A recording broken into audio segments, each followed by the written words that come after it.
សួស្តីអ្នកទាំងគ្នាតើអ្នកទាំងគ្នាបានត្រៀមខ្លួនដើម្បីទៅចូលក្នុងស្រុកហើយឬនៅអញ្ចឹងថ្ងៃនេះខ្ញុំនឹងនាំអ្នកទាំងគ្នាស្វែងយល់អំពីទេសចរកម្ពុជាដោយភាពជឿជាក់ហើយយើងនឹងធ្វើដំណើរនៅក្នុងស្រុកជាមួយនឹង VBM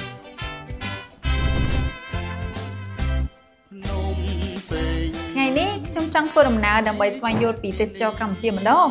ដើម្បីឲ្យពិភពលោកបានដឹងថាកម្ពុជាយើងមានអ្វីពិសេសជាច្រើនការធ្វើដំណើររបស់ខ្ញុំនឹងមិនមែនតែជាការសប្បាយតែប្រមុខនោះទេគឺជាឱកាសក្នុងការលើកស្ទួយវិស័យទេសចរនៅក្នុងស្រុកហើយនឹងការស្វែងរកអ្វីដែលថ្មីគ្មា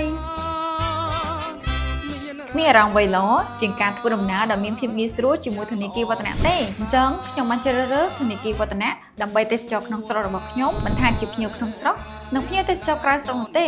ធនាគារវឌ្ឍនៈក៏អាចផ្ដល់ភាពងាយស្រួលដល់យើងទាំងអស់គ្នាអ្នកទាំងអស់គ្នាឃើញអត់ VBKA QR scan តែម្ដងបងប្រាក់រហ័សនិងសុវត្ថិភាពភ្នំពេញជាទីប្រសើរ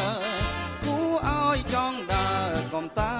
ន្តជាមួយកល្យា